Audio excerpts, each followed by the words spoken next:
tonga usiku blind ma mara nti doro tomo shoota ubvanga 8 kusvika lishi ya vara chimwe chote nasizisana nakadzi dzififa apa ningonanga dziweather na cloud zvazonaka blind zona nanangana kumvura yara ngorivirira unombodina mana mpumurera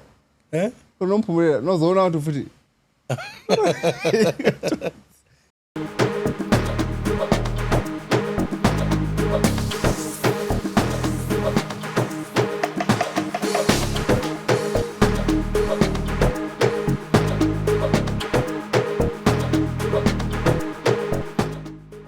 ndone vhudza zwo ri podcast ti ina mudzimu nga ngomu ende azwa vhukuma rari zwinwele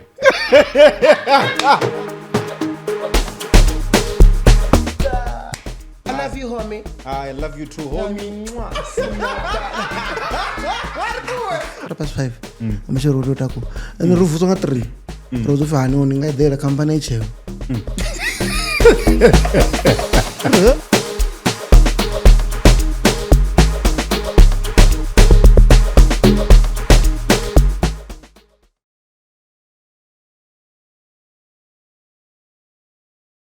Welcome to another episode at the Black Couch. I'm going to say munane ndikare komutodha out of minute ndinotoda vanhu ti ini nakuda chinongondisera mara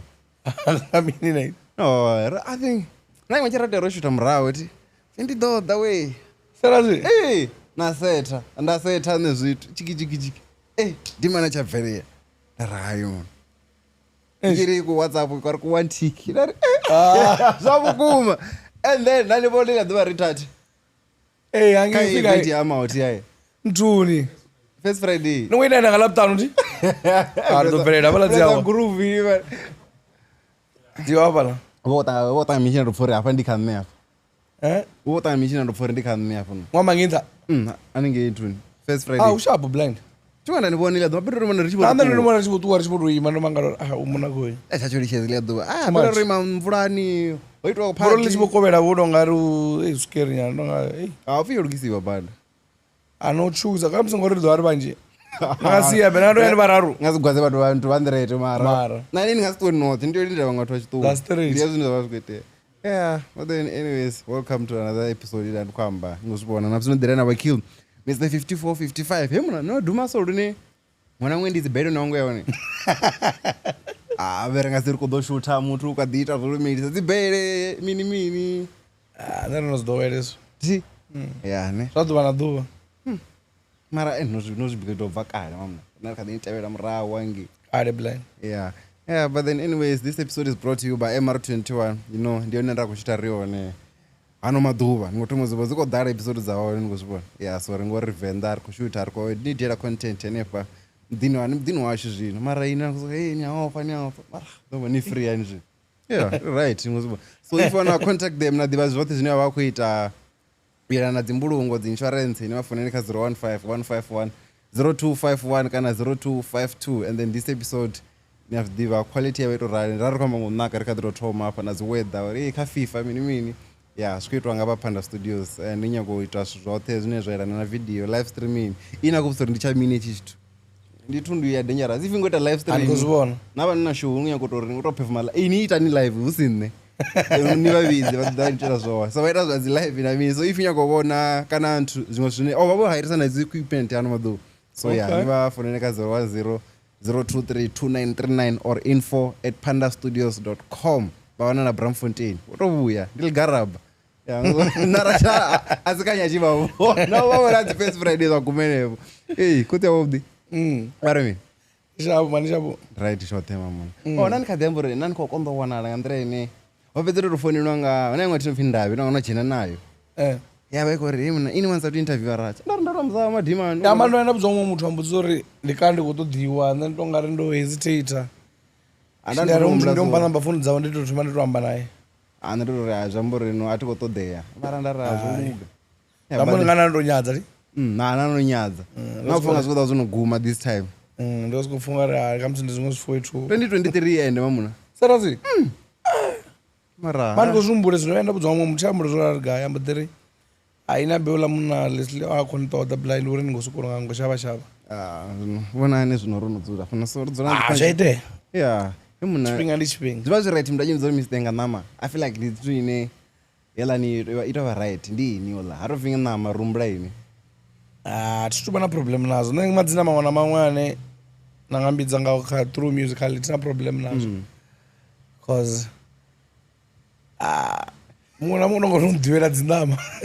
no mara unazozvingazivanganama ndinongambonera musi nama ningoperforma na petu ndinanga tineoda rwimbo kanji ndiye ruvera mapesironi nayo kamazononiruveya utera ndowanori namusi ndingodhiperforma kamusi ntswa avala vanhu navo vakovidzera nama mara zvamuzori nanoveya imwe blueprint yadangerous yange ikaditode yana namusi ndiri votochira savo colbert avachatobvisa vavotorwala kare zvakukuma yeah so ndorona dzimwe dzipodcast anokamuzori no ila zvira rikambalwa zvanama asi hezvo zvose mana mara nererofuri ava nevakurobero nomuzori hayo rina ri vanhu ari kutoenda because there's no way avula zvina nakwamba urasi dabadaba ngatanori mumbulo washo sevavenda udzoka zvavo kana vewisa vaini ndozama udzumba zvanga mara namusiveni nichiziva zonde nandikwamba ngamini mara ndipfuuri ndozama udzumba zvanga ngori niyavadiva vavenda abe angarova namwe muimbi ane angarobvisa tamba lava lororaro namusi kusikufukurira rumwe rwimbo kana asikufika nokupira mwe muimbi kana kupira prefix ora lane uimba miredza usikorofi ndiladza valavo semana ngakona mupesa zvino metro ni muidzo rimini unumbidzo rimini nidzo niredza ndilawo semana naini neti mumbidzi ngela ndina ngori naini yasemana so zviva semana tiri diwa ndiko semana ati semana nditona manga maipfi nganzira inini mune ndopesa ndikwamburi ndiko semana that's why I think last ndiko na fortunate studio yako mbuzori once adovenda rumwe rwimbo ronanga mandara I think namusi ndisongorobvera kagaro nandikwamba nga rwimbo rwari kwambori mini I think nonova too old for that uri nditori ndikwakuro ndova ndinge ndikuitirira zvithu do you think mara zvipossible uri nibvise rwimbo rungerwa murawo kana ritenda uri muthu abe apira uopira ine mune whether ini kuzvifuna kana nezvifuna uruita what I believe ndisingopfunga ri muzikani ndorari nne ndikare ndika industry ndisingopfuri arari mumwe namumwe utongari utakairwa achikorothoma nave nangani khoyange phanḓa vathu va kuḓirotakalira brand nanone mangoro maintaina brand yanu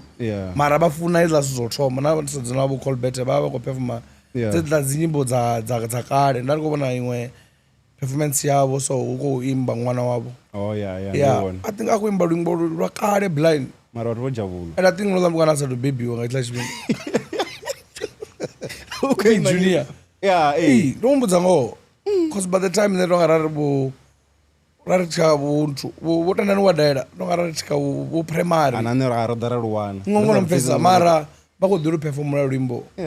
na vathu vane avadzidivi dzila dzinyimbo zvazvinova vodzidiva so ini besides nganama ndipe rimwe rimbo rine rafuzo runo ndiyaroperforma kana mini kadza kale ngemra anthem yanu ya 54-55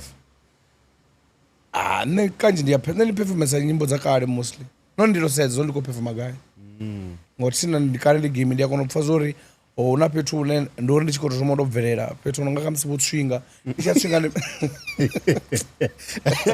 tinori pakudevjisari vanhu vatsvinga mara azvikaini navo ne ndichitomoita muzika wanga kanji ndandichibhukiswa votsvinga blondisi ngamanda so kanji ndowana ndikoperforma dzinyimbo dzononga vo advantage waningotongera savo midi vambiri ngongwana dachazofodwa ngafoni ngongwana ndazvinoma ndikodziperform I think nanga birthday yanga ndoruperforma na rwimbo ndowana ruchikotrenda nyana so zvazvinotonga rouya nyana ndarima ndiruperform ndiyaperforma nyimbo dzakare blind dzavo 2014 vo if I die young vo zvamutani ndodzikata ndoita maybe hook and my verse ndaperformesa dzinyimbo ngori ndasikopfori ndiyacheka zvo ndikamusi ndikwagana mara arangafika kamusi ndikodavo vosunu zvazvino vodaris nditomeka sure zori handiperforme dzinyimbo dzachinonga dzazvino zvine zvivaswera ngokonongwana ngora navani kotonga ngororwa hana lamanyimbo kana ava tonga vasifesi zvainori abe una petu nenangari ndichikoperforma nawana nawo sikorofumuliwa sikorosedzo ndandikobudzwa nga imwe waitress tokutinga situyamba ngadzina ichikombidzwa wana womufetu ane yakudhina blind zvino IG ndikora ndingambidzino uri ndinyi mufetwa wawo oyo mbudzawo ndingasimubudzi aufi agopefuma luna ola mfetu una agopefuma if mine intro all black apala mukana phone nawo zvino rikwamba ngacrowd ndiene muthu ari kupula crowd you understand me mara ufi achikopefuma ola mukana ala vatu vavo sokudzidzurera all black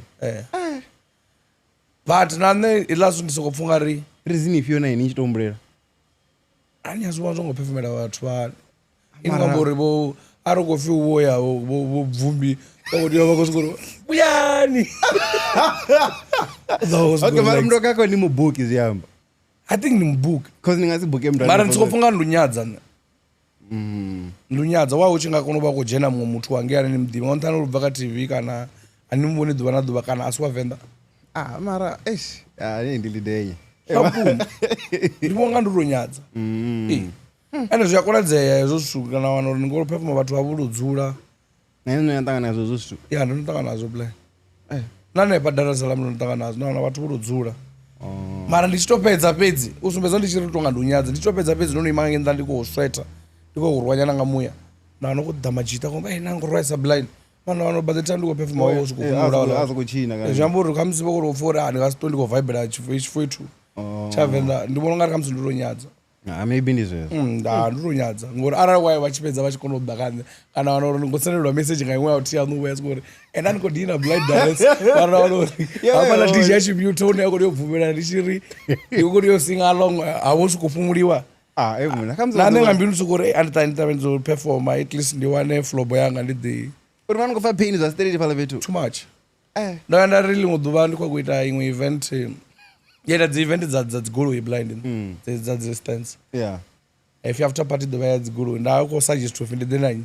if ndidana Raz K Lois Solis Cave and ndapfela kuti yamaneje Raz K ndongari pano achaufunira mini vatu vapano uri havaimbi vavurudzura vodomusaidza so opfuura angofara zvakuti utongari angotanganidzea dzakonedzeya izvozvo nezvadzigoloi zvinotuma gai nine ngori kare izvo zvazvisiwa jigijigi komutu wodzura akadzigoloi ndandoruzvenisiwa mana izvo zvithu mara ndasikofanira 5 minutes uri nibve badani hapano zvingazojia imwe 5 futi mara tobo ndiyadhowera ti chithu ndingapesa ngorochidhowera chithu but unopedza nojonisa nini zvozvo chimbera mutu naine ara ndichichimbera neara ndizadhaifona ngapesa ngolida ndiwatenda thenobudzango and then arambe before ijena kantu tikamuzika ti arambe rumene murau dasgirl uri nacho vane mutu wastabon hani nene ngandira ine nawe chitopandirwa nazvikoloni kosi rachidzi chifaka zimbo ungambozavomasiya gwara navomanana rwakungotangana mini honestly ndinanasapi and ndingari zvodiro tusangori kamusi ndatumova kamusi famous ndazifazora abenonova mutu wavatu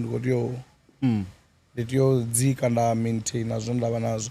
ndatisapi ngo ndatando nrodiro tatiyo inojena tando ndojenera zvigele zvabaya blind and sekondari pedzi ngona chitotatiwa angona mupesa ngore ndotatiwa tando chachitonga mbiru ngastadisi nacho vanopumuliwa ndavana chiti vandikorwa mafreestyle yange otakariwa then mara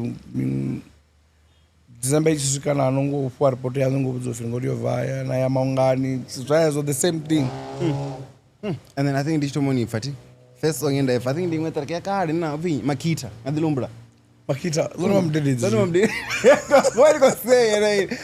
tichi vakatotariarirasorodzura roro rochila ndikazokondibudza ndapodireuna nongazori nokonzera nonyama muzika ngori zvondikodona dova ndisongodhuma kana ndisongobverera dovana zonovara bhuku nonova mudededzi nofunza nteche high school ufunza nteche leseni ngotimira tariki naita neifinyi best you ever had atichazvimba madhazondoenda rekoda naye abahamba vachena vari makita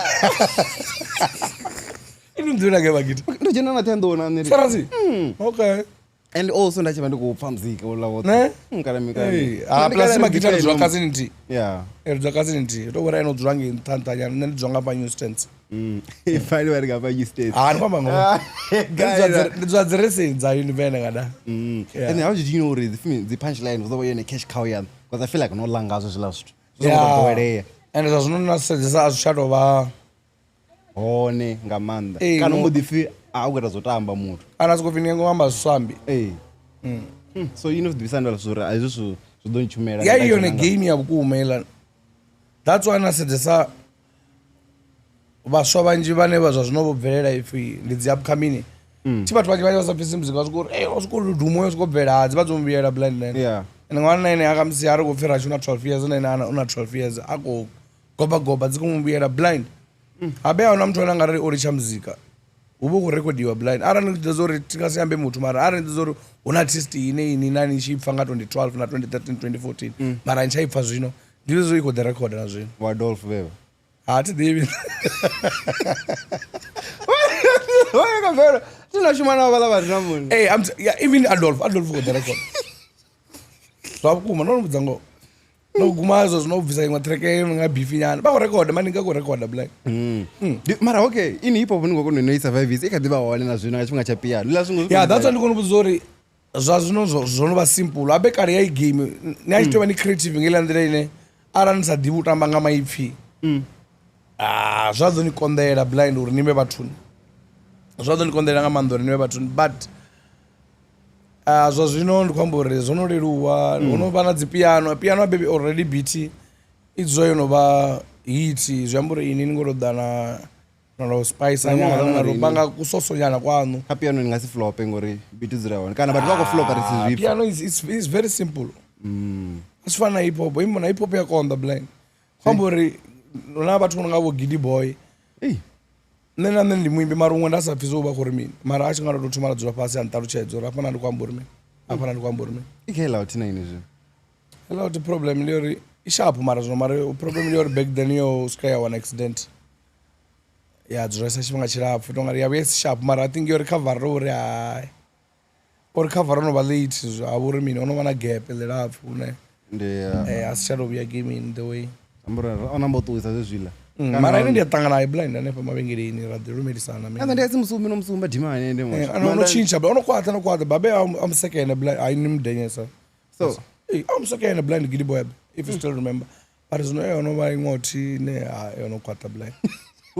upira nabamba something like bobamba and then also hanezila zi record label dzavo RSR MTYE rifinami nachiyungu kichikina nachichibifa rumwe NSR NSR chino chena rekoda kacho ngamamechi nandochingeno chive narai vandivaitendi abe beef dzakare dzadzichi ngadzi serious hazvona kuchena dzibeef mamuna utongari wododara kamusivo dzicompetition wevivo kachipinga chazvino zvino kare achitova na beef dzakuma dzine nachangana ari kusvika watsa culture yange navanhu uri rachambe na DKLO ibeef yakuma zvinoza kana vachitozvidiva zori navasambi nanzena kuti mara asvikane vatozvipfa zori wilantwana is strong but rikodiyo risenedza isviketsini yavo ri muthu ona achitonga rofara joystick haumanana achiconnecta mwana munhu blind apesa kumbuzori ndikodiyo yada ona ndichizviamba ndakadzinyimbo rine ndikasivia ndayana kuti mara ndapesera ndichikosvika une ndayana vafetu eradomoita nadzinyimbo rafarerana ravagrand nichifarira ndotakandirimi ari kufarirana mufano wangu kutohamba kutuma topic kudipindulana ngororangorani avona manika ngarirombelana pfara rongororarini apena ini ari chitofitiyambina ini ndingasikuorika musorodzura nepasi kurifukunwiwa ndingasikuotuma tokwamba tandakedza mechisima mini ndatuma comment ndingasimphumuchera apena ndompumuchera avoni yauti namusorikuanivanendemwavo ndahamba nainde ndano reti kombera pfara achiteera also davana mafresh rege manyimanyi inotomujena kaivio pala vetu I think tomujena ka fresh rege I think 6-7 because yaichitwa nga Jack 2 na Manana na Beoff wait ingamanga Beoff zambo ndinotswawela nti yaziyoamba ngazinomboro ti ngonanitswa ka Beoff abeke uri mini 23-27 nene achitova creative vakara abene 54-55 itohamba abe iyambori kill mara nabina 23-27 yaichero be serasi I didn't know that. I didn't know. Ini ndiveza zvipiri zvakareti. Nemuzika ndachodhiva mosha. Ndozvinova achina muzika afano. Zvasitere ndava muzozvi zvinoreruwa. Zvinoreruwa blind. Yes. That's why ndingafuthi machero unodhuma ngwazi leli lamusango liwimba lazo. Ari kwavuri uda uri ndigaga zvino. Hey, miri mara ngapsuzwa so right. Hey. Okay, mara zofana gana zwa. Okay, ala tari ko hana. Vakuimba chipengo na mini. Mara, mara vakumfeza watu. Abaita dzi contact dzawo mara ndichibona ngati abaita dzi content dzawo vapushe ngadzo. Vabhuku esadzi MCs. Bari chimziko waviwe ti. Cause that's when ngombori swa vavenda zwa zvimwevo ndingana uri dzimwe tsaka dzingasini serious man. Ngona mfesa tenderani bathu vane nazora ara vaita muzika ndingakona kuva ndikotecheresa. Yeah. Mara zacho zofamba. Ngorona mwe muzika ine ndingasiri nodzura pana ndingoididza. Yeah, obvious. Ndori zvezvo ne maruwane nono the first or the percentage zono batoni nasikopfunga uri ngovibe mara nama ngororera guru yangu kana ini ngobva nengi wena vanione chikuwane nara ngobuya kaino wane tori izvazvikote. Ngorida content creator. Tamore bini kadiro. Endo ndi watu wa hip hop kanje unokolwa na watu. Stobori zviva zvikuru zvikonyadzisa muzika ma. Hey. Abaita content dzawo vaita content babhukwesa dzi MCs. Ngori wena chipangota zvino ngazvizvi kazi free swag. Ela zvongo sokobara matomoni. Ndingokona mfesa. Mara ndimwe pati yela ndiyasifesa isla zvonga zva free swag ngori rari chita muzika ndo varaita mu muzika ine itonga ndiyo tamba nyana. Ito vana zvafani ado vana shu. Ndikwambori arari Rootkid ababe nasidzela shu zvitonga Rootkid. Atoba kulobudza natechetesa chikili chine Rootkid yaba kuchita kadzi nyimbo. Ana vamwe vathu ndozvipfa zvori ulimbo rothe ndi Rootkid. Ndichine mumwari. Uto ambori avone avaite namsi akurufi mina. Yeah, I think ndovenda bona imwe akurekoda na Jimin. Chichitonga chikuru subetsere. Avari. Awachamusimedza flori. Ingani ichipera lingeni ko. Pambora mimi ngasingudise flow wait. If I'm a musician ngasingudise flow. Or the first thing ningava na maifi manji mara arina vanhu sadibu flow vanonamera beat. Auna zvona ndoita zvona. Mara vatu vakubhukiwa zvorara and vakubhukiwa ngavunja. That's what kwambori zvono change. That's what kwambori ndingasimanga ari machero achipfingwa zvikuimba. Hey, wewa musango. Yeah, ne. Ndakuma. And then do you think zvonanga vo free swag na the best rappers dzedzi zvinozvo push over vendor pila chipinga? Amanda. And abe ausine zvavo dzi TikTok unabe ro strike glory. Retofi abeza zvinhu va simple ndinofamba kuti ndomufaka TikTok wasikofa una man ani yakodina but ne house inatova na bluetooth ine niwana richisvika thando apala zigele niwana but kusenderana dzinyimbo lwa munhu haisa chikoro chibva ndowana chikoro chote chinova naro rwimbo. Yes. Richotangana caltex vatechnical vachita kusenderana kezvila zvotuwa zvayavala wote wakana mupesa zvopushesa blind ine ndifunga noipusha also na free swag mara ngoijoina ona yezo zvito undifunga ndoipushana not that much nenasatuita kaera free swag. That's what kwambori hauna but umwe na umwe wava na muthu ane wakonova kucontrola chitu chaita so manana yaimpinji yanga blind ngamanda ngori ndene noimba ndiimbe. So would you say uri zvambori best rappers how you know yakuine kaini kupera free swag? Yeah. Nikodzimbera zvavotemi na vutendi ina kufana mbio pala ataipi ina kufana na nyi pala ndivana temi natu ndajana nawo apaniko ina kufana na kuimbala uri vatu vangwe ende abedla swazi no temi vavo manana angaotindi apa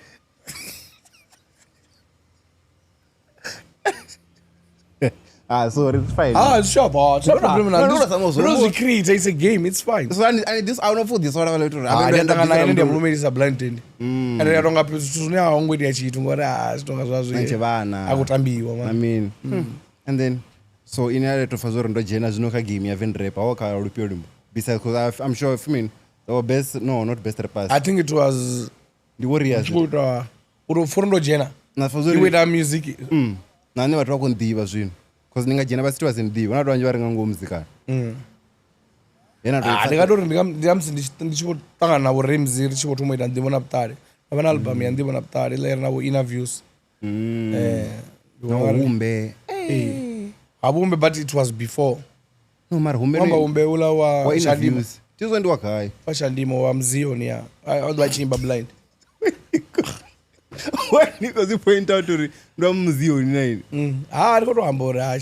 ndikoramzi ndotaina mudiva ti hayi ya so unola so also unangu zvine ndonozviona ti ini ngorero vana interview yauma yakuema kwayelo kwayelo iyabhora ndifunele kwale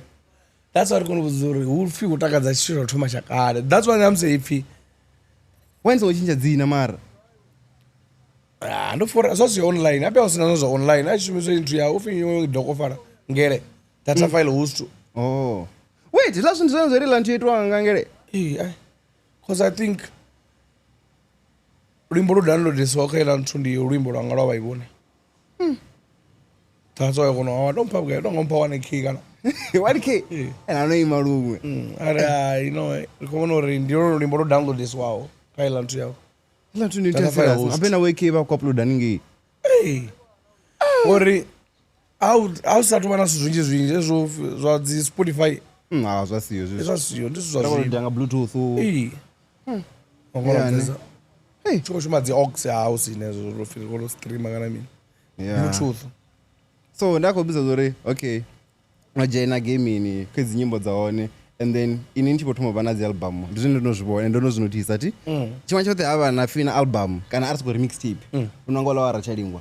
ntonga ndivani serious mara akadzisingi tonga ndoina vanguita zotambira waone nami wanichitalira zvo zvaso I think ila zvotamba vathu ndizvo nemafunesa zvona because album abendi album inene ngasikana natosvika une sazvino ikova online zvambori kova one chimwe chodhe zvambori ndiyo mekacho zori noshuma zvakukuma nodeliver zvakukuma and then inyunovheri mavuti nchija 9 natosifa zori ya mati akotenda akomvurerwa ri ndijene wate unoenda kuya akunyisa ndikasirire una muthu kozoyava nadzinthu fimini vo nanchavo DJ Connection avo DJ Low na double FLR so aona namuthiala mawutena rufari amati akumpusha zva straight auti yashapu yai DJ Connection auti yashapu nanchifu and nanchi inodijera na track mamuna raitorekoda hawe lauti achiva kuimbidwa piri hawe so aona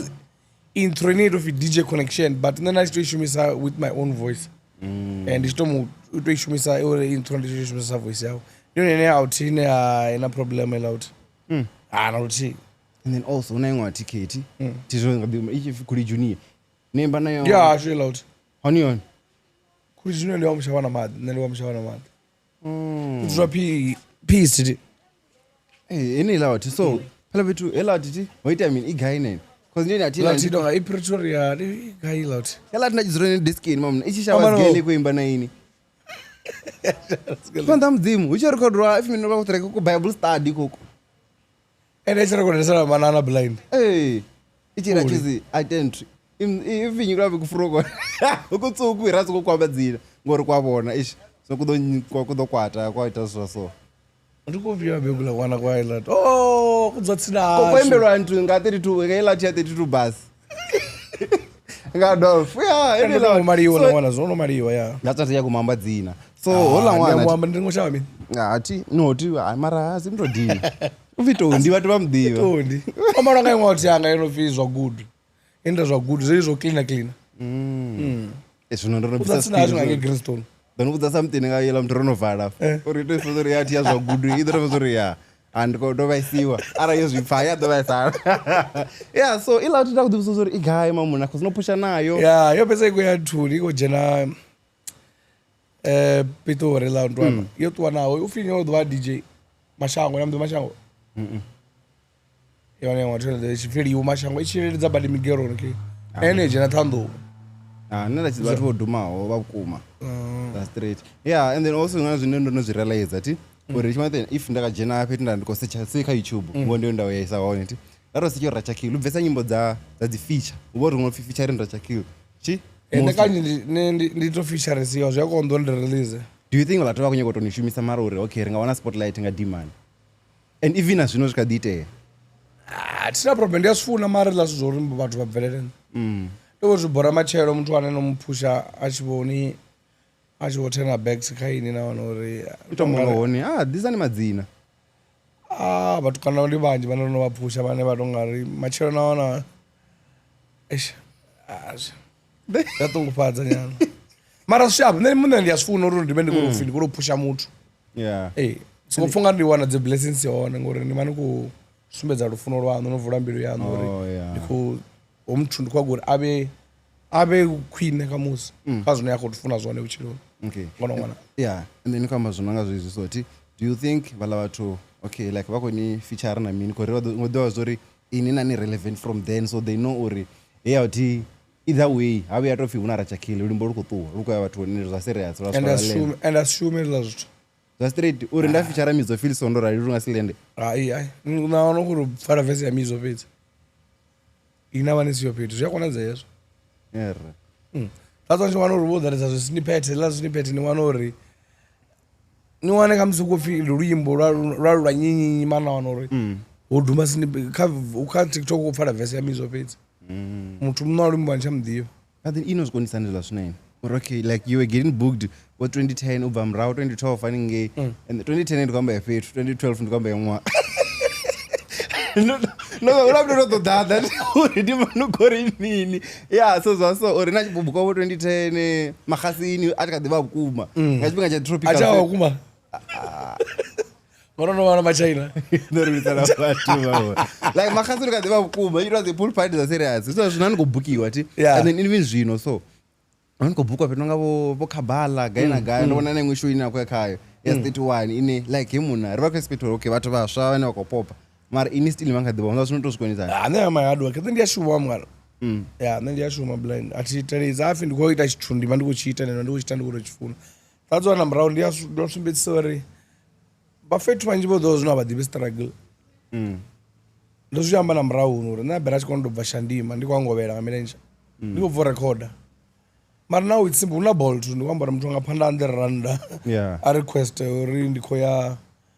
goya studio unova namagota zvino amaroto ane akasikundofona ligota ndi studio pano ndindirandara gota lamusenenda 500 ari mwana ndosinonera chiti vari kundopusha dzisweet aid so ndikwamba ndononoisa sweet aid naroto ngachipinga chendanandara naacha ndikudiyo give up zvamo ndikudiyo shumesa more uri at least nane mune ndikunozvifa zvori zvasona zvine ndava nazvo ndichifori ndiyadeserva zvone uri nazvino that's why ndiyawapesa badi ndiyawapesa nandara blind ngona mfesa zvinoreruwa mamwe and then amautano iwe Guzba ane akopopa zvinhu ane okay Guzba rikotendora okay rikamboona kuti pane vakoda vapopa vapira like naye he's been trying like rova kare ola munhu ukupush so inini fonga vala vanhu andivone vane vodoreplace area veiwe zvino rikopfuri vatu vakoshavira kavo zvino kutobori ini voni kadhiva kavati vane voshava naye naGuzba tivoni uri kamzi vanhu vari vorodoreplacer timona mumwe vakoda vonga mulenje wavo ufesori then odopopa I think mandivona uri mari aine mumbulo wawevo asi uvorodo replace mumbulo wose wavo mari zvinhu zvavasikuiteya obvious akamutidivi mari nendivonga zvazvo dasondiona murauni achitova nadzibeefi dzakuma but for now there is a competition najealous hey nditoramba la competition najealous sama and then okay ingamba zvadzibeefi soti avona vatu vanonga vogidi boy murawa wange nagengi unonga yavewe neashofu vatonga vatu vachingatorwana norwana zvachiyamba so rotonga vanyagino ndizvakuma I still remember ndifo chifigidi boy lorondera manana angishandi mahigh school liwakomurwa mana nabva kachivana mara achiweti aviri hela dziri dzadzirele zvakuma ni vanongwara unododziwa nga mbebi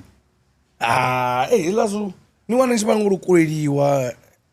nanga kuambarire kwanu apedza zvino zvinova simple wambori kuambarire kwaguzbara akaone gamini kare zvino mari kondomwana mari nokujoina kuambarire kwahone atiko hana mari kwambori murauni araukofi uchena maniga alani edzadobuya supply and in beef yanona ndiye kubva gaine na yanona thing wukidi rana aya penene ati amba story zvavo beef yewe mini ntongana chino msadzi ndo anaibona ni munhu angasidolo se episode ka imwe episode ntaimwe atinga dinsummarize na story but I think zvinonga tsandono vavarwane ndishapu na mufetu but so yepera nisongofarelana vewe ngangi uneni kuyena rofarelana zvinongori vaulwane wafarelana mimwa atichaumbura zoro pesera weidi ya mini ngori ndisuna ndwa murao but Zvenda ḓivha zwone zwori nṋe ndo ndi tshi dzhena nṋe ndo ndi tshi thoma recorda na thoma recorda bamba bamba ndi tshi swika ya iRSR a una Jack 2 na V-Boy na Wookid ari this will back off akha RSR na akhayo mara muthu ḓivha zwo khayo au manana but manana a tshi kono manana tshi tambela hoṱhe ya tsha muthu ane double FLR ndi hanefhaḽa gai huṅwe na huṅwe a tshi kono ya abo connection abo crossed a tshi kono ya huṅwe na huṅwe manana so nṋe ndi tshi introduce da a tshi badeliwa zwavhuḓi kana zwino tshi khou ḓi badeliwa studio and na zwa kana tshi wana uri dzi price dzone dzi fhasi ana ri foko rwa webe uri zwino no go ḓo imba zwi khou ḓo badela ina tshi dianga ma ngono pfesa it was the first time ndi khou dzhena studio cha avala vha studio zwo nga ri zwi serious uri bamba tshi ya I brand RSR just bezo ari go fika hosta event ko ba successful na mina zwoṱhe and then ndi tshi swika da record la tonga ya zwipfurish umfethu right and ndi tshi khou ṱuwa vele a mbudza uri no access numbers if you feel like you want to record need ana marola muna kwenda zweveve nga ngini tikoro msora ari mbudza ari kodwa ambavo ngono mpesa amba deri ari ngopfuri ngwa go record ni ya dida na msini sina manana ni de na ngo diba ndira na mina zwo ndiraona ndira ko mba ngo danga milenje zwine zwa ngo sinda na jina nga zwidirani zwizwi zwa zwibroni swekele zwa mashuli ne ri yawo para to jena ngaphansi ngapha kana jena kana milambo na kusweke kuno dzitsukana jana mara na swika ngori ngopfuri ngwana ngochimbira nga endela zvyambo ngodi yo deliver zwa kuma namzi kufini kuya ngwa nga macheloni usikela uri list okuvela about this time ndiyo vha ngo deliver zwa kuma ndiyo vha ngo shuma zwa kuma I think out here the way you rap lani not I think out here the way you rap how kid unonga ndine muthu a tshi pa mutsiko avala so arali na muthu ku pfi ho da muṅwe muthu ni asfa zori unonga rona challenges problem ito vha hafha ha zwo pfi hu do vha na ndo ile nga dori ukululwa chimwe tshithu ukululwa chimwe tshithu uri hoyi wa mphira so ri khou tea u ya muthu uya u khou ḓangelela nḓe na musi ku ṅwala dzi verse ni a zwivhona zori na musi ari ku pfi ukulula beat mwe na mwe ku ṅwala ni tshi tori na wana kha musi kana ngo humbula na wana no ṱanganisa matono la muthu zwi zori ya so na tshone ngomela dzi beef lo sedzana kanje studio ara tshia nepa beat ko lila balani chambo ro tori ṅwala nepa ono feel uri kha musi anga feel beat ya nda kha musi a dimona mra wa studio aba ko ṅwala ningi arani yako uko sendeliwa kha musi a dipangela ka set aba ko tetshelesa aba ko ṅwala ngora babo ri ska record mne mpunga price and zwapesa sikho thoma ita beef and bamba by the time usika ya tu ashituwa bor studio chiko dio sarangi ana kubona na kurekodela uri hayi ukurekodela kuchava just yakhidzo dzi file nyana ndi mulayeso ya theba ba out ndi mulayeso rachela terke ku Roman marafeli yo khela Shombori ani ngoro zwipfa zori no vaisala blind asifana zwo zwino zwinenge ngafi ningadova kamsina tikuita mini so zvino peni ngazama uzvuyisa zvino anzi kufisa zvo delete cha retrieve icho ngazama mudivuyisa kamsina vuyisa kavuyisa ngalipi zvakale namzi kufisa zvotokhera zvo zvotokhera ngangona mpesa so asati vana beef no beef ndini ye rofi ine nti vana promise wanga beef upromise wanga mi urwiwa nga internet beef ani kana no promise wa kana mfori mimi na chikoni mimi na story mena sa dali na bena ndi blind no blind ubvakare ngona mpesa na ndausida mara yena unonga ri nga serasi ndiya thanga metro na chivonga kamsi na chivonga ri namsi ndistangana na chivonga ri hashapo and I feel like beefy hashapo and abezo zvo no basu zwa zvino zvo waibona I think it's a lockdown mara na chivonga zvo mfeto tonga ra right nifanga ndinyina ngai wina between Metro na Giddy Boy 9 baby wabo teso afika ba deliver Metro ndi mwana that's straight ngara ya. Thank you for watching this episode. It is proudly brought to you by MR21 Funerals and Insurance. If you want to know more about their funeral plans and all the insurance that they have, make sure you contact them on 015-151-0251 or 0252. Or you can contact them on their WhatsApp number, which is 061-509-0775 or www.mr21.co.za. MR21, true respect. Giddy Boy ndi mulwa nesa ngapezele kuti murwa mafisi kamuzi Metro ngorelo lenyabara andolivola Metro nomndene ndo rwanga uri una muvili mamuni kana nomzakana uri hayi na chiri dima hayi kodwa babo mntu ndikasokolo kamzi giant yana azikufora kamzi warwa ufuna leti una chanda chihulu blind azvambori warwa yeah dear abo vadira va SMG and then also una ntu rikambo zori okay nakuita muzika ya serious nayo tamba ti avona dzimbo dzina chikuita na umakazi na uramzi sera zvino nkwamba ni kabutirina nione ngavatirina ndiona yeah mara trekero toma oh ndino pesere ya kai trekero toma I think enda ifanira umakadzi za serious ela ari kule ti so ndafa zori okay ningotomwera tona naye nami so makadzi achikuhula so like ini nakuzofa zori okay muntu ane ropusha naye koyo ana rina yanga ritakura nana ila idea yori okay ndiye nera kuti itakuanga izvino ngoro nonoshuma naye before azatotova zakuma ngoro zasatusvika kalevel iya zvino abe level ringa riyo chinja after lockdown lockdown otomo sutonga zombudiro chinja zvatomova simple asikofukoda unanyinyo dao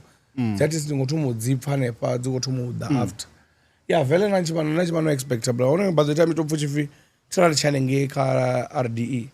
asikofuchifi haufi ukotuwa upakwa dzibege hairwa guru ukwa amnada asikofura zvambori stereo tuwa pano nezvino zvambori opportunity chiva chinodara zvinori kamsikaite ina ngoena vono jena nge yarita ujena na vapati yavo nyana nditova kara rachira jona makadzi na remzi mdini mti anenge yaona zamuzana so nobvisana ngori ronga dzia uye nyana nobva pala ndinenge ndichibvawo mini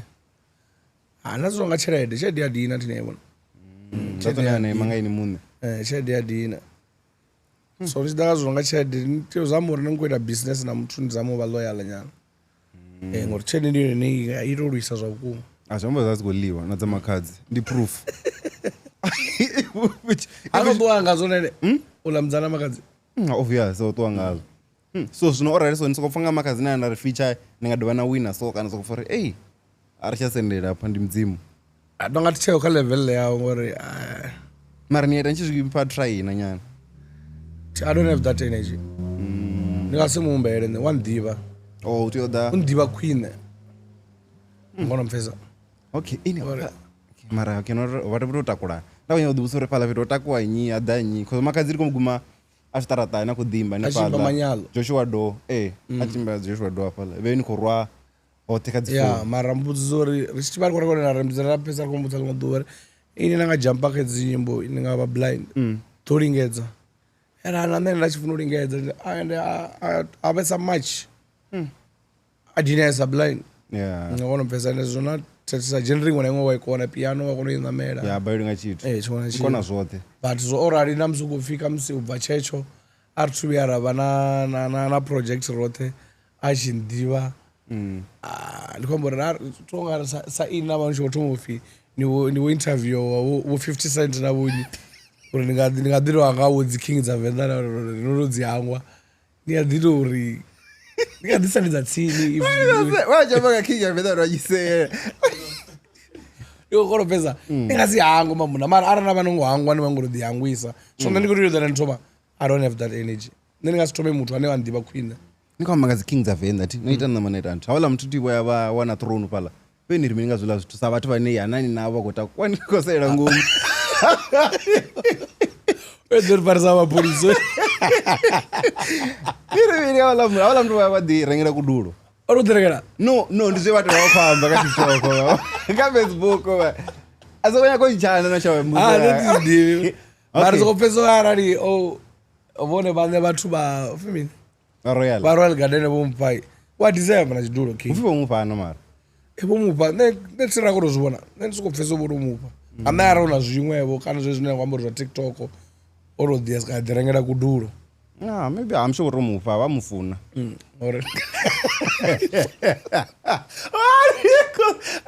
aveuya nasituku vamufuna vomupa ya mari wadeserve king ndikali kuspana blind ene muzika wawe handingamba zvinohamba blind muzika and then PhD yone amba mini achikuideserve abe remember out than to zvino akonyaga na PhD univen akonyaona rio anizvidivi no king densaiteveri ndikurutopera imwe atiti nange ndiatiti mtu mulwana vati vakuditevera Beyonce mamunhu unati vane vachiona different vana Beyonce vatopenga makadzi khoi onovesa big mamuna why then samutoveri handasimutovera so funga ndiva ndikodzilingisa ari ndikotovera zvo zvamwe muthu asi vamwe vanga vachitovera nenanze ndi artist ndina zvanga zvino ndikutiwa ndiko na bege yanga na bara yanga nende kutiipusha nava ndikodzitsheka zvaula zvambo ndikodzilingisa ndomanesa limwe dhuva lene liya dhuva lene andofokasa kaula muthu ndochiya chipinga chote ndochichinya ari bvekadzi king ndidzona nodzivona dzoiyambara throne yeah so ndochobore no and then there's this thing as the event inodharawo like inotova popular apa venda ti and then inina iniyo like akandikotoma zvanga inendi blomanati also mufana wanga kumusoro iyi na muthu achaita blomanati ndara tonga itovhara so ndizigele so zvodisani yadiori iri nitome blomanati yano pala vetu unditome guy or nitome not nitome pete like or nitoitoma nire ndikoma kuita blomanati ndovona uri ile event yaso kwamburi kanji zvonongazva dzisandi zvakonda ende kanji vathu vatonga sandi vakoborera enda sikopfesori nangaita dzulo ende kanji nandofonelwa nangailautila niyaningi shumapaka kwamburi venue keva foitu natina plan ndine tomoviyu tana plan tomova plan keyone plan atomo then idea right una blomanati ende ava successful blind and then idea I mean ausikovidza dziartists zadadai just udoro relaxiwa ukuridzwa radio just to chill only and then zvinoona auna zvadzi artist relaxiwa ukubikwa zvibodo ubva hapo ichiri 12 o'clock yochaya even zvinozvikaditwa ngoraro nazvino zvikaditwa ngoraro oita mini notorwa nabalani tirona mutu ndingatori mini zvaudhuti ndichikuru zviyamba ndisikuru zvichava zvaudhuti lasundongari ndandoroplaneriwa ndikoamangao mamuna kuti I think unirukera this year kajanuary ndichipinga chena ndikubva ndandikogorofa elauti mlindo iyo rikwaga 15k ikoda mesina ingapera ngange khanendaipa 15k aula muna ontomiso zvithu erikwagulicha nitichera mini zvithu zvine ronozvipata zvine vathu vakozvifuna makona mupfesa era ndikuona kuti hazvinachera ide zvitu mini dara dzirinzichizine hadzifana mzi kuti idzi dzirazinzi kwambonga muthu mulwane ukuuya umbuliwa petu kwambiwa ne ndambudiri no aona problem so if ndingopull out zviyamboni mwambori event of no veni ngasanchisa pamba nabhadhera venue and imagine ujena pala petu awo 30 rand namzi kwambofi arafi venue kubhadhera 5000 isani chesikuza 5000 nga 30 rand iga because the deal ya ori ola mtu kodana venue nerido market event we go 50-50 rashera ari kuva right agreement ndikwambori inora ndingavienda ndingovandoja mabhambiri ori udzvapa kana aruwani ngototomana saina kwambori nimujita waruwani mamunene murato waruwani aona ndiotomereke maloyara arisikiriri kwakutomana saina aruwani krotman ndambori ninga anganipusha naninompusha ngandira ineine ngompusha ngayo nenasifosolasosikutimombharira auchena profit kwanga more especially nichizidiva zvouri naini event chipe nachikoona vanoita bugaya ela nturi kudidwe arusa ende abere ngasiri ngakati event ito yangodobuildiwa ndazamupoteratsumbutemuna aneritomoimba rachiora anderanda mamu achikwadiya maravhu richitongatekisa mara zvino richaura anderanda rivokonoshuma ari kufisira dei imwe naimwe rikubva kamusiri kuwana ivo event ndandikasitwambori kamusiri reora bugaya mara ari kufika mwedzi ndikubva kana saturday friday saturday sunday friday saturday sunday isari chimwe dzochipera ndingakuranga kuteza amuna chirede ti kamuzika musika nona chirede muzi ndikodzamutira krotman tsumbori aravone vakozvikopfesora ararapi turi kuita chede tuku ingasidenga kati chede tuku zvambo arara vathu vakokonovona zvori event iko aluwa ndiapa ulone zvino rikuita chede nje yakuma andarino ari veritoriche zvithu zvaudhuti then apedza nomuvhera lalaura zvinhu pfa handisati muvha mara ndabudzofe ndikufoneriwa I think by the time ndandijoba again ndikufoneriwa ifi uri pala petu ndamwara uri blomanati ndidoa ndokakana imwana blomanati yanyina amwara gai uwa kubvisa posta zvino ndendisiya then sadivi chithu You're Blumanati. or una event but I'm not part of it. And imagine una group ya vashumi mabouncera vathu vo cleaner vathu voita dzideco vala vathu vabudza kuti vade mushumoni wote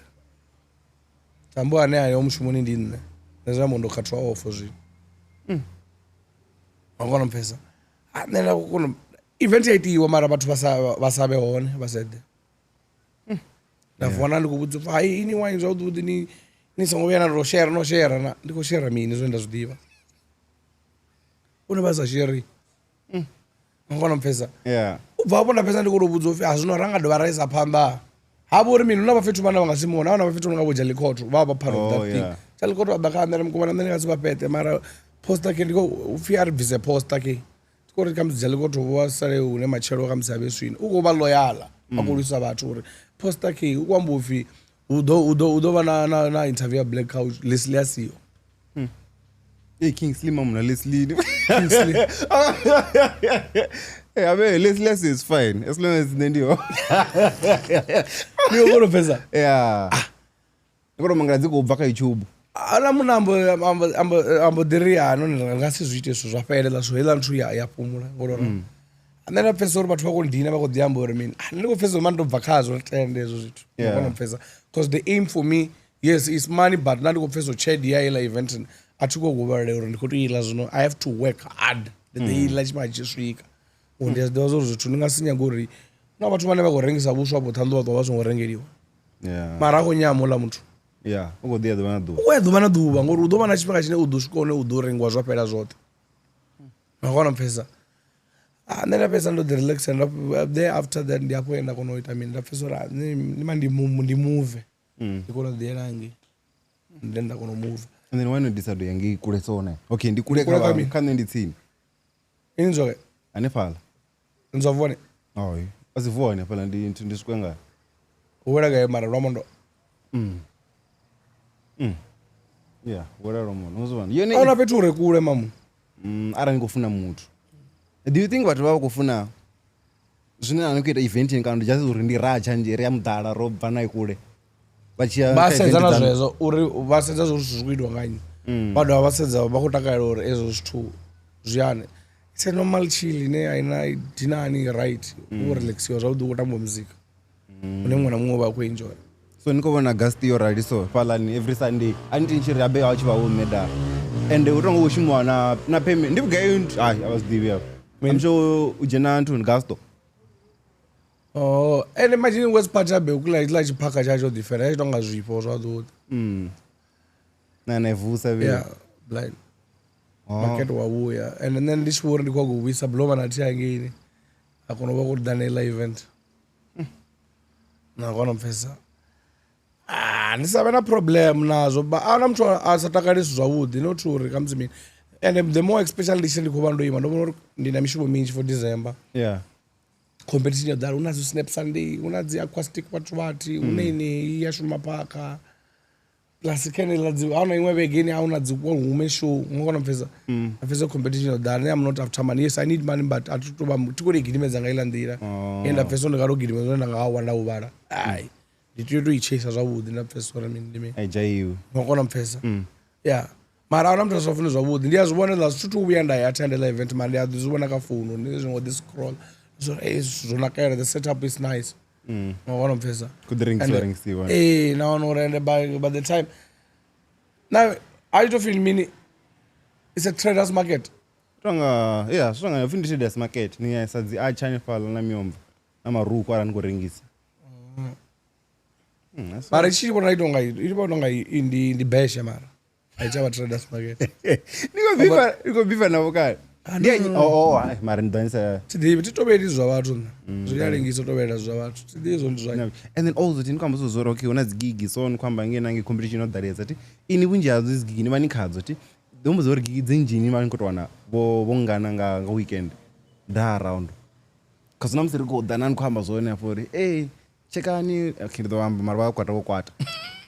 abe ndithuke ntino kunyengori fayoni dzivazitowangana neni motohana nohana chedi namba yone ndithuku mara for weekend we right yena iamba arali dzi khou ḓa dzinzhi ndivha ndi khou checka zwone na uri ndina vhushaka na inini matshelo na nṋe ndi nga benefita something na arali khou pfi mini ndi nga ḓiḓa ndi khou amba uri na fhano anga sokou pfi kuitiwa event ndi nga ḓa nda perfumela for 1000 ndo checka uri matshelo ndi ḓo benefita something na relationship na ine ndi nga i fhaṱana fhano ani ri as event ra ni vhidza ra ni fha ku 1000 tena no ku amba phanḓa vhathu ku vha ku shaphu mamuna linzhi blind 1000 that's the rate it's a lot of money ngori na muthu ane u ro ṱuwa fhaḽa o rengelwa maṱamaṱisi mathivhedzi a 10 rand sa rider ende nga tshifhinga tshavhe asina hauna zwo dzi pfi rider kana mikani zwithu zwa zwino kha vhewa zwithu zwa zwino na nṋe ndo mangala na nṋe u tshi pfi rider abusa kana ndi rider ndi mini hofi rider ndi mini ndo ro vhusa muthu ndo vhusa kana vha dibras na ko rider ndi mini ndi khou pfa ḽiṅwe ḓo amba nga founu rider zwino ende vha khou vhusa rider zwino rider ndi mini na era zwina na zwone na American game ndi zwo rider ndi mini yeah so yo rali so ini no vha nayo zwino kaza kupfura ane ya rider ngona ngwe ya konadzea mara ungwe une na pfuri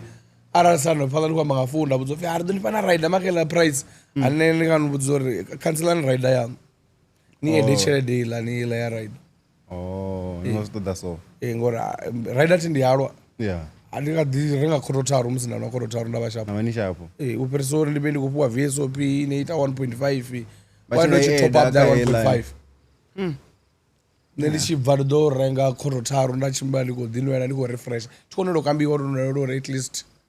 for alcohol nyana muvhilini for the sake of energy mtu halwa no halwa black mbanje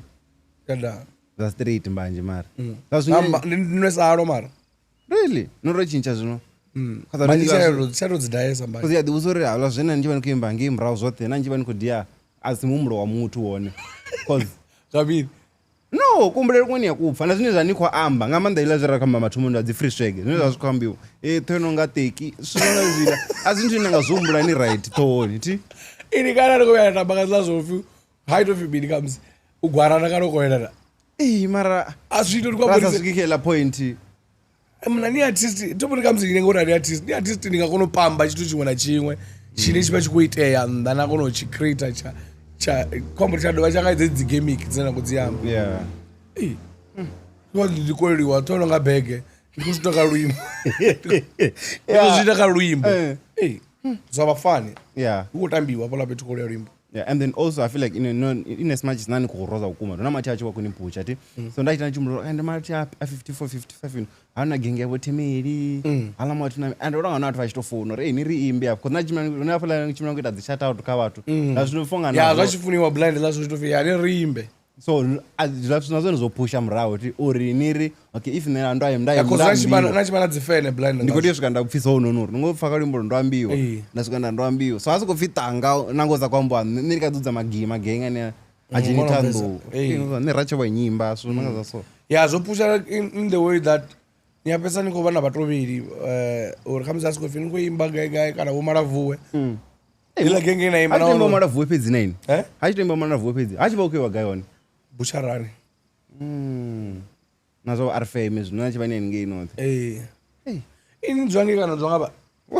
why ngama ndisa mafungo hapa kani dana ngange yasho nari ko dzwanga hapa ndidzura ntuni nditodiva handi and to yange yafara zvitu zvisina mushumo hezvi zva vatu ndilezera rukamba ri kuda uri adina mafungo yeah but then so ti nana toma 54 55 yedve na vatu ana stanzo nani kozama uzipusha I think una imwe wathi yabenga ya zwala langa so yachifinyina zvawo can't pro la stanga na mina balakana so ini so nikadipusha na mina yata nchiche ko okay ufuna ndiwo tekana ndotakwa nabo because rakamila zoro if makadzota kuwa ufuna utakwa na ini so ini zvino ikudaka ini uri balakana venani navo nge zvino novasiya gaya ngori sikamsi zvinochinchara unorwa vanji vakuphanda vakudzishumela vanji vobva khazvo zvagame ngoti by the time I think hanofana ndofocusa niasi kupfesa ndotrya zvobhala mandione zvimwe unji avona sidzazva zvino vavotospanera vamwe vazvizigele vamwe chafocusa kamusic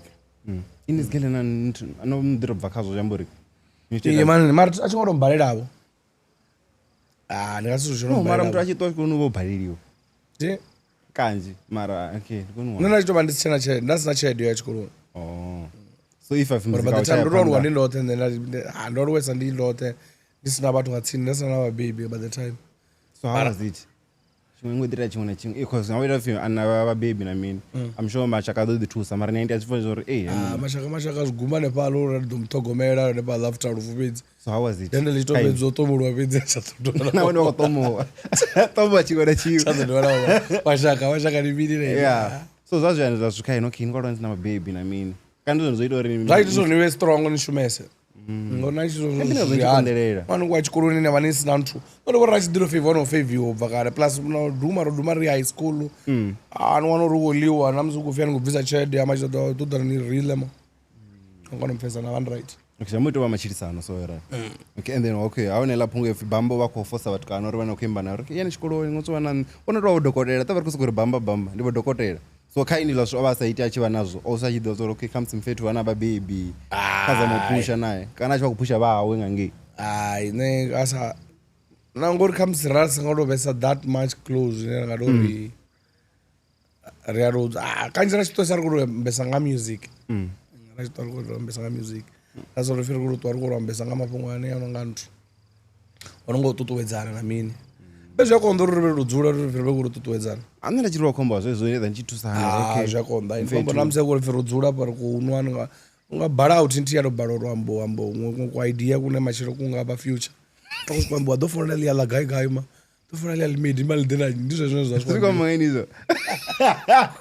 radi bubu obago yeah ndiwambo ari kufira rudzura ndingani ati kuti wabore totanganise mamwe gai ma then we all bhara rambo rei mana una nthu apona opportunity chipipi chine kana una span chipipi chikwambori mini zvakonda izvo vachita. Yeah. And then undemwa zvino antu apa niyo ritojena kauza street undemwa hadzi yatisidza pano ndorinoubona okay mamwe vakulira okay une lanti yashandisha itiyo yashandeshi imwe mamwe vakulira reo obuka vati voti mara aona vati vavenda ndizva zvingofunga zvazvikokosa mindi rondo dolo chimwe chimwe rotoiterwa rine pano ende zvazvionenge murauzo lazvituna amuna avala vathu vorala vadhani ezorufi avatoviri zvamwe vathu asikola dzi ane voshanda yeshe kana vosheve chiite vonyini ane vathu kana vazvino voda kuti ndikwambori azviyamburi vakonozvivona zvori ala maniganga manda ari ndikuita tsumba ya makombo ofarana blind ofarana zvino akonovona ati konocheka unity or arari kwambofi pano muthu ane angaveranga ndimurangapamba pano kavavenda ndimakadzi mara nacheka arava kuita zvavo kana umwe pitu kana ngavo jobek ndingaona sabidzi na muthu achingadziri kudzabidza vathu ngapa yani ngantari uri beundohamba zvino zvotosvika yani zvino uri kutobhara vona vaimbi vayani urodhibana vona pulukwana wana uri kamisi hodharisa vathu vangangi pulukwana hodharisa vavenda nachingadiro 50% yavavenda ibhukiwe 50% yavathu vanda navone ite mini ibhukiwe mara vakonozvibona so there's no unity vone vanhu vakuvona kakarini ai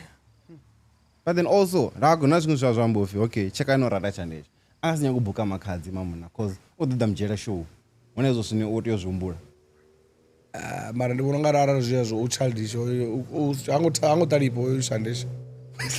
tori hoishandesho garira zvino 9 cause arari akushauri udofuka kujerwa show ukuangwa zvori uza muthu kodomitera chirede ungavana vathu vanji vana vangarenga tikiti unoperesa unolashandesha abe honestly zori makadzi she's big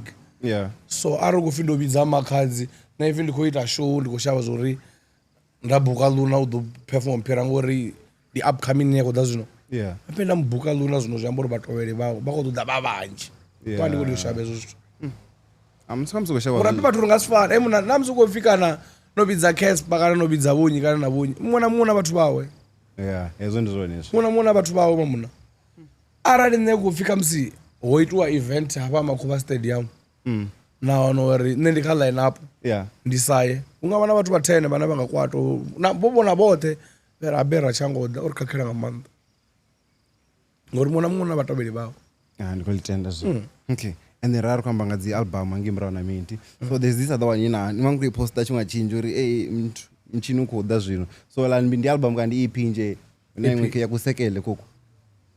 adondichekera yona ngoita mara una project nakodidropa zvino ndodropa project ya gospel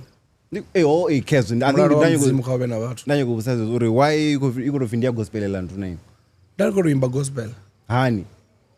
u tou imba like sa vhathu vho nga unyi hanea vha imba vha gospel vho nga vho Ruphi Manyaga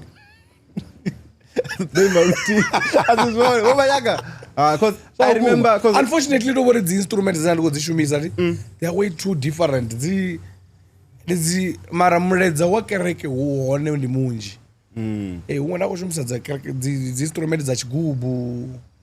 dzedzi dza dzi kereke dza tshigubu dziṅwe nda ndi khou shumisa it's different blind and then huna hint gospel and that's go rap nda ndi khou imba ri ḓo zwipfa huna iṅwe track ya tshipfi gospel rap so ina nayo murawa ndi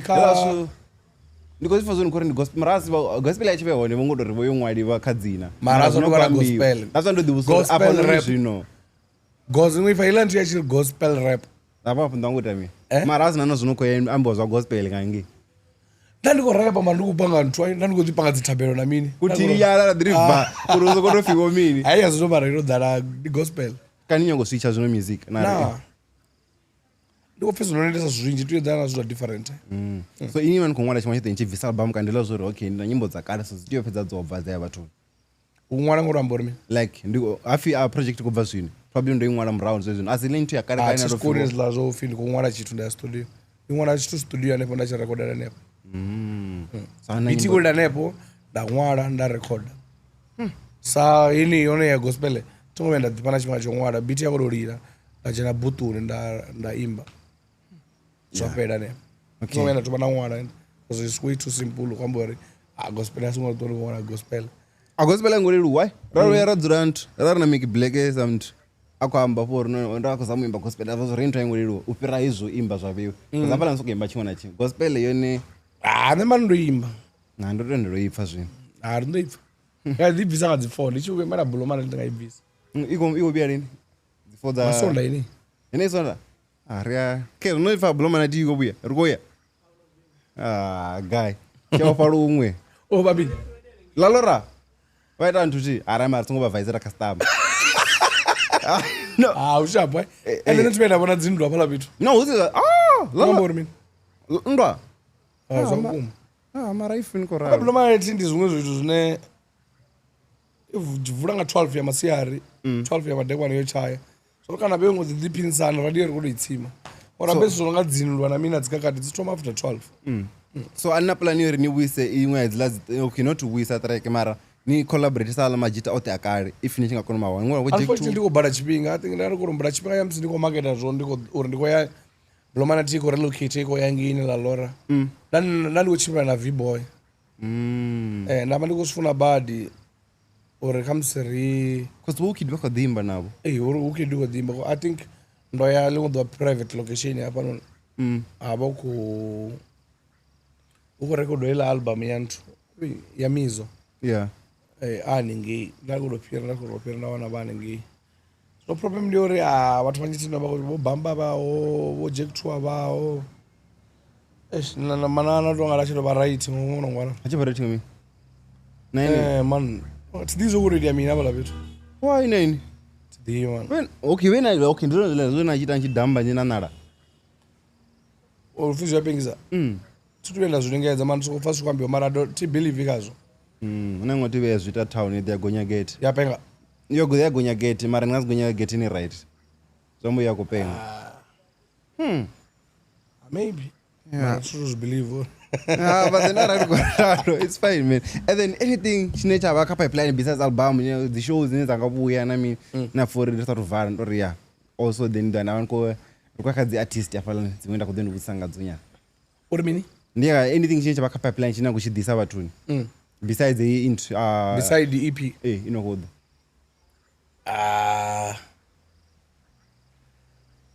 nengwa mwana mwandi drowned in a plane yangwa mwana mu udoboro ya humwa ndo dibudze so itesa music feature ndibwa ine because ambleza zori nita the feature more than uroshima zvano ndibwa feature kaini nani bar is 1.5 feature ni umbule do diamete panda obvious ni riva ni cheka sunonga zvezvo and then also nengwe ntiya kwamba ufi una age ne vatu vatu iningo for ndo twali ni muzikano ra ani ngachaimba zvino ungachaimba I think muzika ndirofuna anytime ndingadicha ndaita business because mwa mwana mwe ndivana plan ya mwa ndivana target ya mwa Ini dia the resolution in your chest serious. ndira dibuzo nga mwa ndikwaga bugai namsi ndichibya ndajia destiny ore bloma na tindi kwa goba ndo yimisa ndo richana target ya mwa Oh, yeah, could they have the that this phase. ndivana ko dibuzo zo ndivana ko that this mwa mwana mu and tuite ichi urela target ndisukisa. Yeah. Okay, niyo inipa madzina zvino ti tirikovhara ti so it's more like nionipa dzina ramuthu wa zvino ini ndomupa muthu aina fori achinga vambidzana naye kavatu vamurawo ti Okay. atomenga guzba Ore guzba ingaita mini achinga imedzana nanyi kana achingava inyi kahila era yavewo yavo 24 like who's the old guzba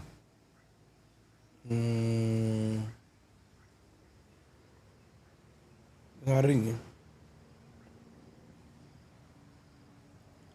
maybe Shintilizer. apona Shintilizer ti muna Nanompushara album yanga yamuna chao. Ndine album yenda ibisa this year nga June. zvote changoni Romeo ndione ti Yes. ndenitevera ngosivona nitechimpa 1.5 Yeah. hemuna letadzivamusika vanhu And what I like ngamanza kaShintilizer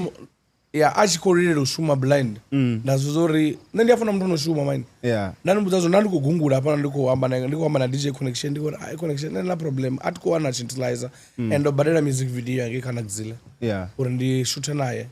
uri at least namsi vatu vakovona video ya rwimbo rwamamwa ina muthu wakare bina vatu vako no ngonongwa ndandisikomuwana ndandikombudza ndikandikonitodza mari tikoniwana ngonomfesa une ndadwa ndoyo ndashuta zvimwe zvitu zvanga yeah mara ndodecide uri ndishuta ya rwimbo mara ine tichani wana uri Shintilizer tabe washuma zvakukuma yeah and wakaona blind yeah inane palo deliver no ngamandesa and then Jack 2 wazvino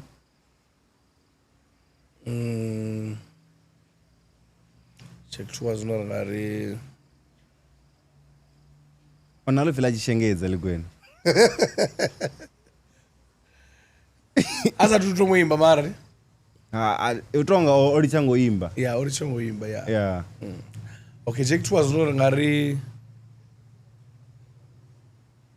uri ndinyi nikuumbura so ino inokodheyo fedza ndiri kumburisana ndikozamocheka ngori vaimbi vazvino navamurawo vaimbi vamurawo vava blind va notori vazvino kamisi hava blind no ningadizviyambo ifasi blind ari kotiwo zvipera vatu zve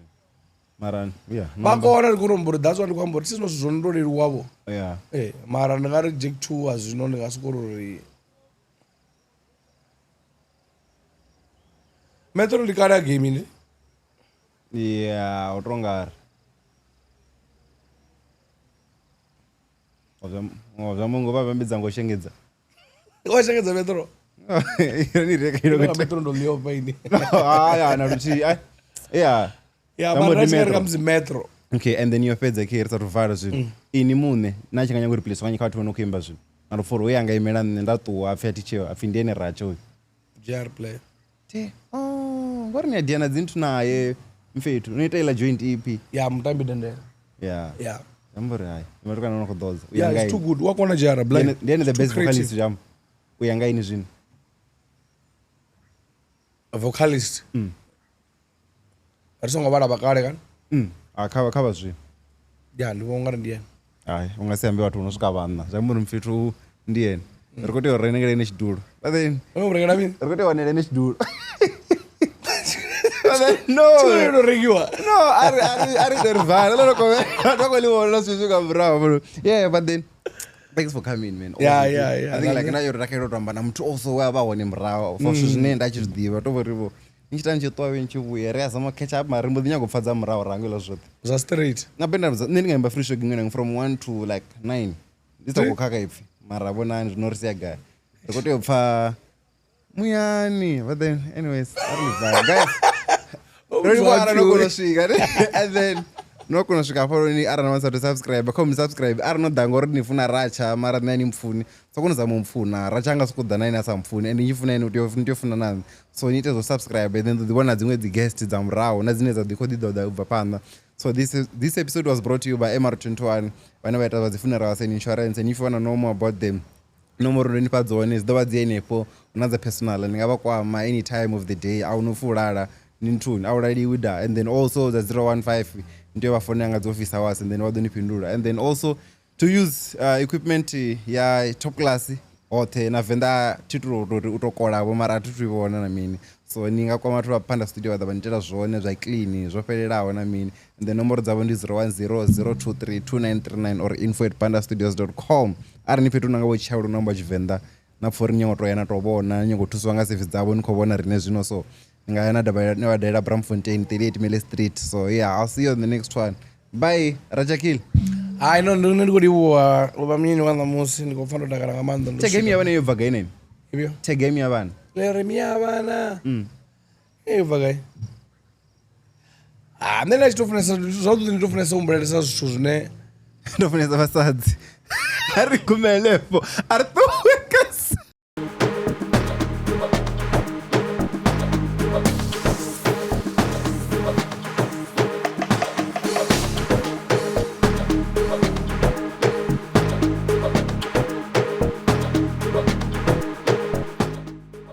ndonivhudza zvo rei podcast ti ina mudzimu nga ngomu ende azvakukuma rari zvinwele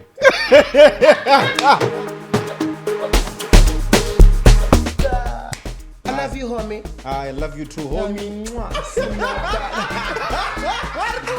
Past 5 amashero uri utako and rufuso nga 3 rozo fa hani oni nga idea company cheyo